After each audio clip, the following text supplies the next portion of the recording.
Lactic acid begins to accumulate as intensity increases. So if we graph that, what's on the x-axis? Intensity. And what's on the y-axis? Well, Okay, low, medium, high, low, medium, high.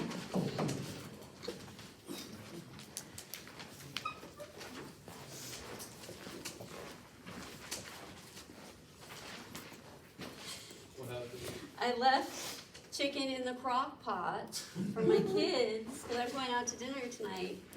And I said, you can make this with it, you can make this with it, you can make this with it, you can make this with it. And you just texted me, I don't have the energy to make food. Chicken out of the crock pot. Okay. So, for lactate threshold, it starts out low. Some point at some kind of moderate intensity, it's going to rapidly increase. That point right there is the lactate threshold. Average untrained person hits their lactate threshold at about what intensity?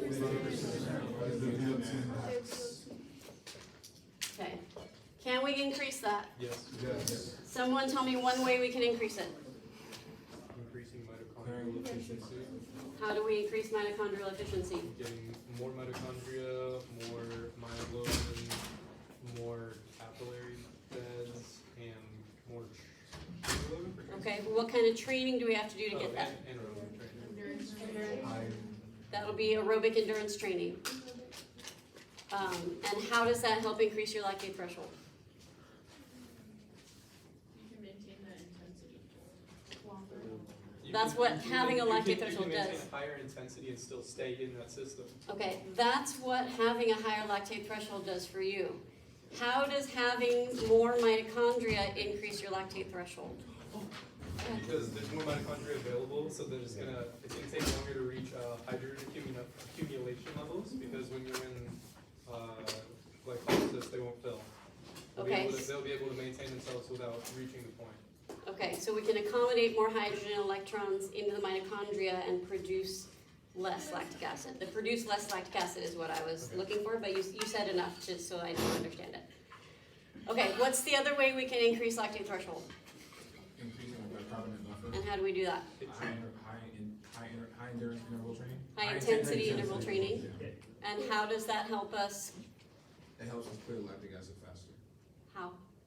Through HCO3 and plus hydrogen into H2CO3, which is carbonic acid, and then our byproducts of H2O and then non-metabolic CO2. You get better at doing that. So it triggers your body to increase the production of the bicarbonate buffer. So you have more bicarbonate buffer so you can clear the lactic acid faster. Because the problem you're having when you hit your lactate threshold is you're producing the lactic acid faster than you can clear it. So the strategies to improve that is either to produce less or to clear it faster. So once we've done that training, what does that do for us? Furthers our lactate threshold on intensity. And how does having a high lactate threshold help you? You can work at a higher intensity and stay in an aerobic It would be system. aerobic at a higher intensity. And what kind of performance is that going to improve? Your endurance performance, not your sprint performance, not your 1 rep max, your endurance performance. So you can hold a faster speed or a higher intensity for a long period of time. Everybody good on that? Okay.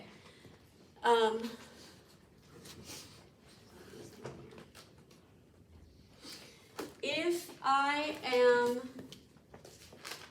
sitting in my chair and my heart rate is 70 beats per minute, I get up, I put my backpack on, and I start walking around campus, my heart rate's going to increase from 70 to 90 beats per minute. What's causing that? Decrease in parasympathetic activity, specifically decreased vagal tone, which just means I'm sending fewer signals through my vagus nerve. This allows the SA node to increase towards its natural sinus rhythm of 100 beats per minute.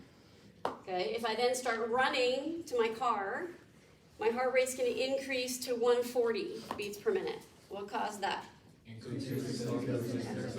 Specifically through sympathetic cardiac nerve and epinephrine acting on the SA node to increase my heart rate above 100 beats per minute. Good. I get to my car, I sit in my car, My heart rate drops from 140 down towards 110. What's causing that? Decreased sympathetic activity. So fewer signals for the sympathetic cardiac nerve, less epinephrine. Heart rate approaches natural sinus rhythm of 100. Okay, if I sit in my car for a couple minutes, my heart rate goes back down towards 70. What's causing that? Increased parasympathetic activity, increased vagal tone. Very good. What's the term for all of that? Extrinsic control of heart rate. Very good. Any questions on that? We have a graph for that. Everybody know how to draw the graph for that? Yes. Okay. Anybody want me to draw it? Yeah. Sure. Okay. What goes on the x-axis? Y-axis? Heart rate. Low, medium, high, low, medium, high. What's this look like? Keep the 100 on the medium. Is that right? Wait, no. It goes up in a straight line. Like this? What are you messing with us? It goes straight. It goes straight up. Like this? No. Yeah. Like at an angle. Like that. Yeah. And in the middle, it's gonna be 100 beats per minute, which is the natural sinus rhythm. Okay, so increases in heart rate from 60 to 100 are from decreased parasympathetic activity. Increases in heart rate above 100 are from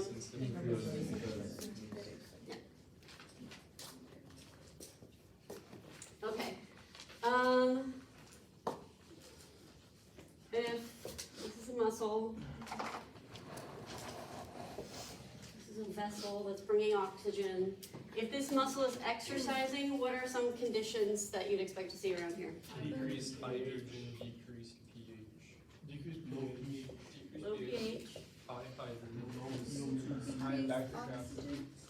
acid. More, Decreased oxygen. more CO2.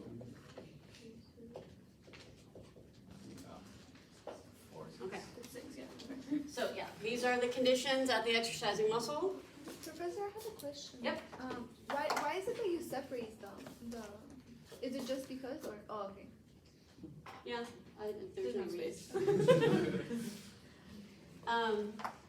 What are these conditions going to do to this arteriole? It's going to cause vasodilation because they're going to be sensed by chemoreceptors, which is going to cause vasodilation in the arteriole that feeds this muscle to increase blood flow here. What's that called?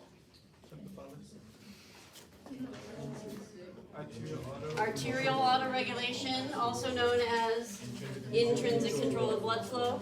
The fact that we can vasodilate here, even though there's epinephrine trying to cause vasoconstriction, the term for that is sympatholysis.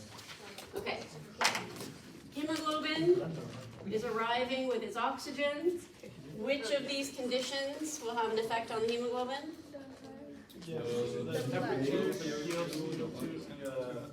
pH. Okay, causing the oxygen to be dropped off. Then we have deoxyhemoglobin headed back to get more oxygen. How do we get that oxygen to the mitochondria? Myoglobin, and drop it off. Okay, let's try this.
bother you that I drew it like this?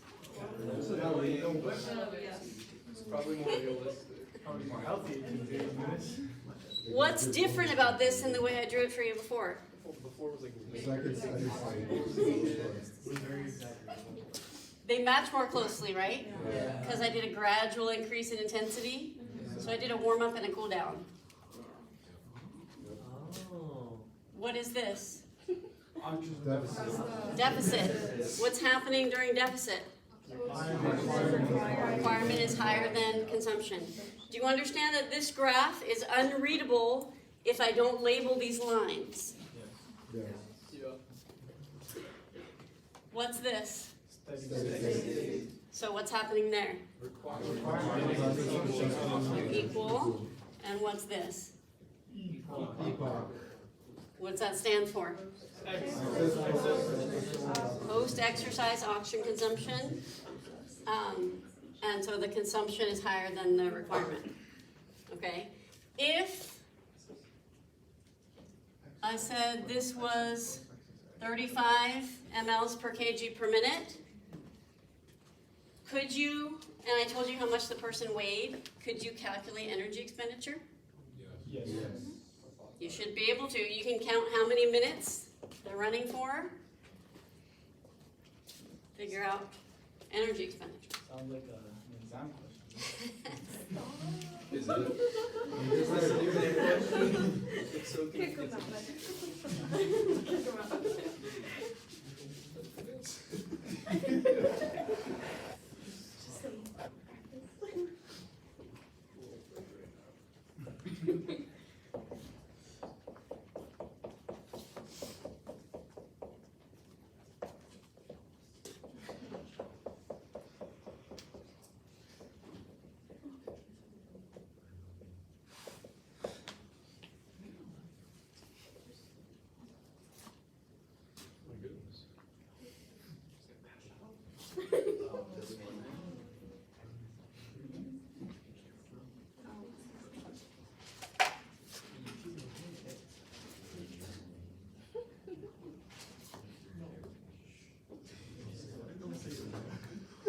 Is that how that would actually look?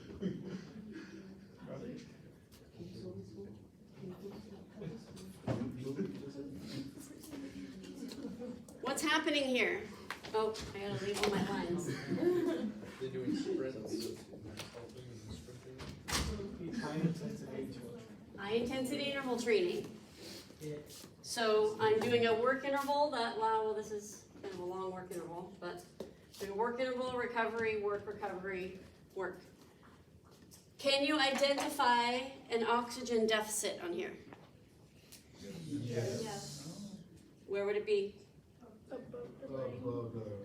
In the Where the requirement is higher than the consumption. This is a deficit, this is a deficit, this is a deficit. Can you identify epoch on here? Yes. Where the consumption is higher than the requirement. This is epoch, this is epoch, this is epoch. Can you identify steady state on here? Yes. Where? Beginning. This is steady state. But there's no steady state during the workout. This is not a steady state workout. This is an anaerobic workout.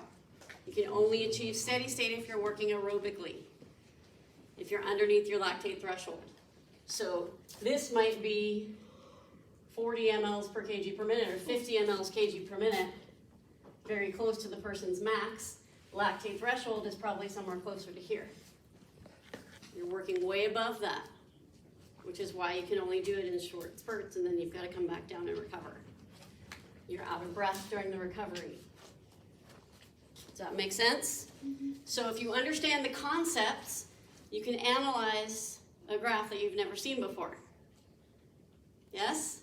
This is where the critical thinking comes in. Because when you go into 446, they're not just going to ask you about what they directly talked about in class. They're going to ask you something that takes it a step further, that you have to use your knowledge to analyze. That's why that class is so much harder. But this is what I'm trying to introduce to you to be able to do this. Yes? For a hit interval training, like, is there, you have to go, like, I know you have to go above your lactate threshold and you have to be at a very high intensity.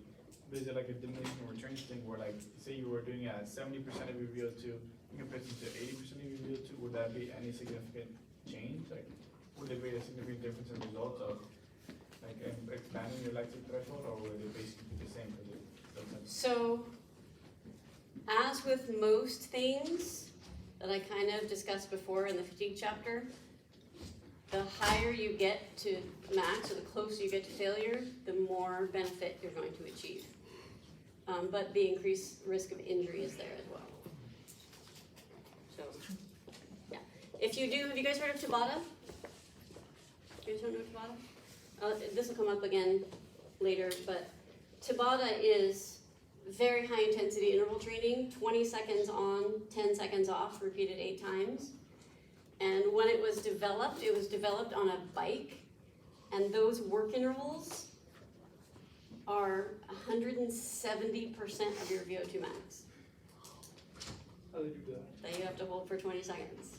You have to hold it? But, well, if you're doing that training, yeah. Well, And it that- was developed for elite athletes. Is that the one you said that the person would be in the back so it didn't drop? I'm sorry? Is that the one that you said that another person would be in the back to help them if they would drop? Oh, that's the VO2 max test. This is just Tabata training. It's an interval training frame. I wonder how long do you have to do that for it to move your lactate threshold? You do 8 rounds. Well, no, when you're doing a Tabata, one Tabata is 20 seconds on, 10 seconds off, 8 rounds. So it takes 4 minutes. And it's really intense. So we do, when we actually use that training, we do Tabata style training. So we use the framework, but we don't go to 170% of your VO2 max. So it's Tabata style training. It's pretty cool. Try it. You can try it if you want to try it with push-ups. Do 20 seconds of push-ups, rest 10 seconds. Do 20 seconds of push-ups, rest 10 seconds. 20 seconds of push-ups, rest 10 seconds. Do that 8 times, 4 minutes. It's a Tabata. It's a beautiful thing. You can do that every morning. Do a Tabata of push-ups and a Tabata of squats. You're ready to go for your day. Results then. All right, if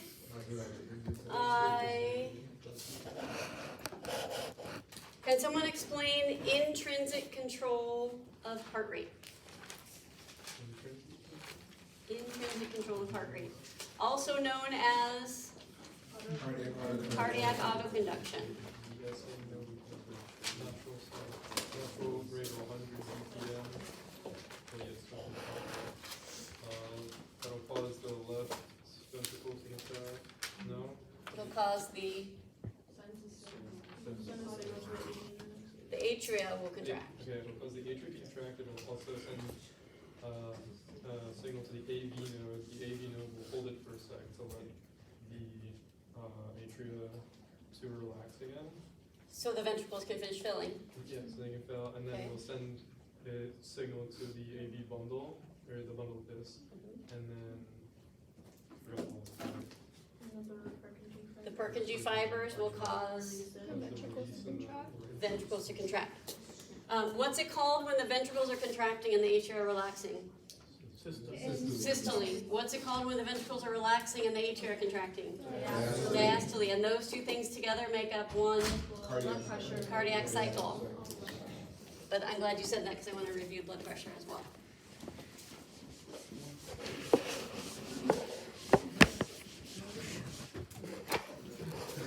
Expanded formula for blood pressure would be what? Heart rate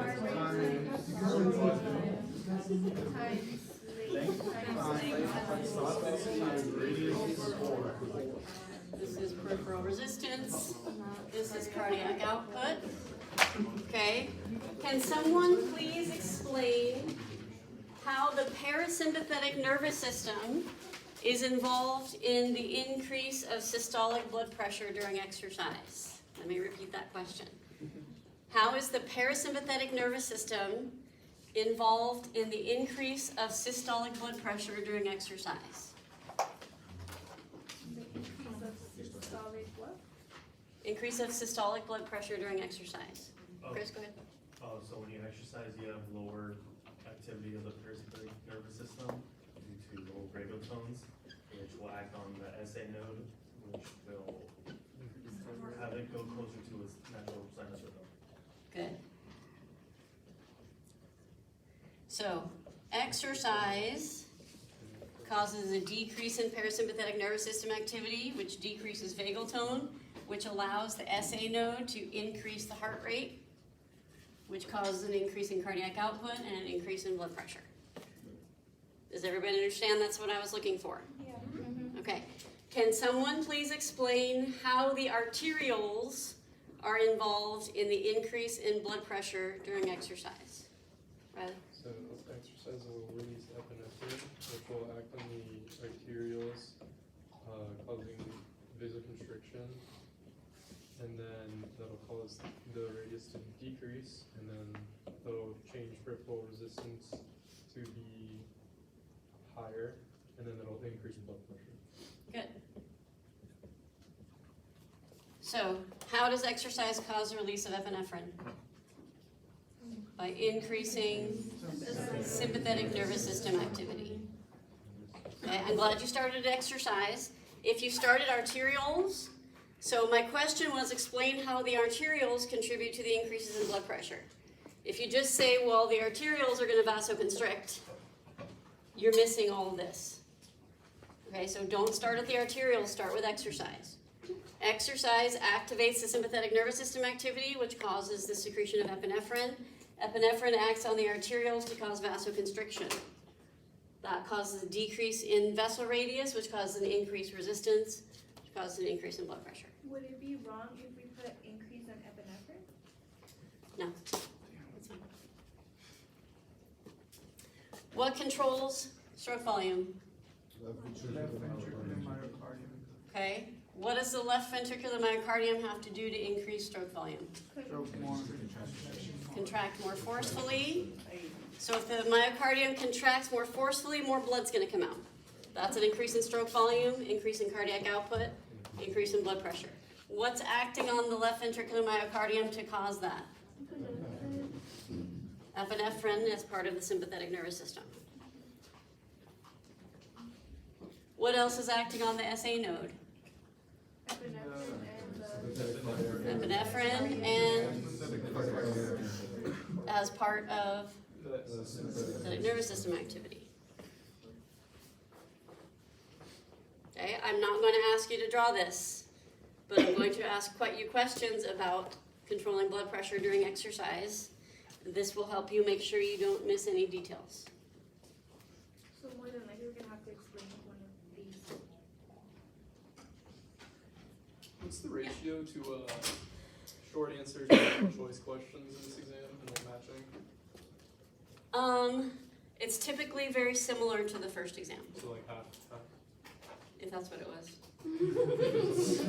Like 25 multiple. Yeah, about 25 multiple choice. Something like that.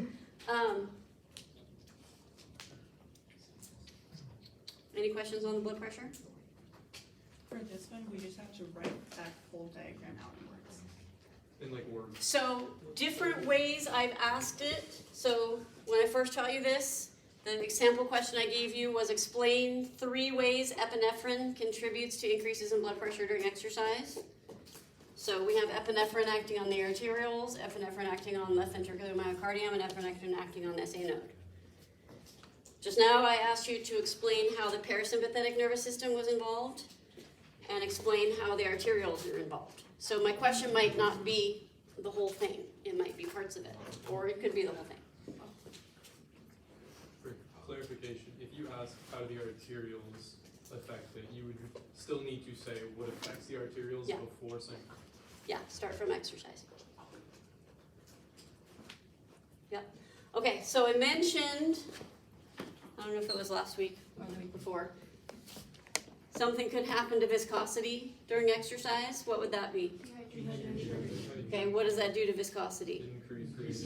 Increases viscosity, which is contributing to the increase in peripheral resistance.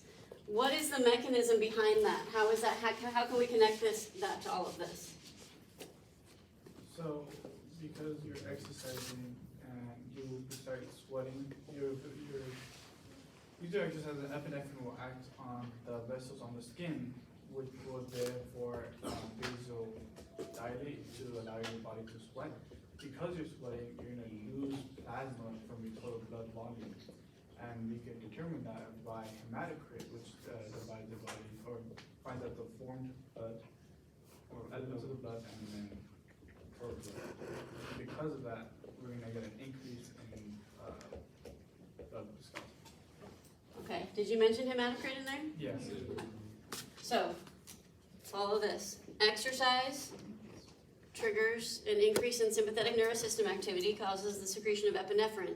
Epinephrine acts on the vessels near the skin to cause vasodilation, which increases blood flow to the skin, which really should be in here, increasing your sweat. When you increase your sweat, you lose plasma, you lose total blood volume, which is going to increase hematocrit.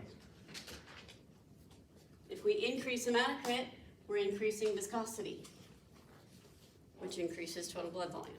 Sorry, which increases peripheral resistance. Okay, again, something that I could have thrown at you without showing you, because it's something you should be able to think through the mechanism behind how that works. Go ahead. On the exam, are you gonna want us to like say for stuff like this, are you gonna want us to write the whole thing of like peripheral resistance? Yeah. Like PR? Yeah, you can't abbreviate any of this.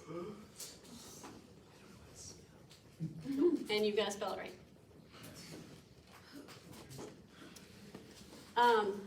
What does RER stand for? What's the formula?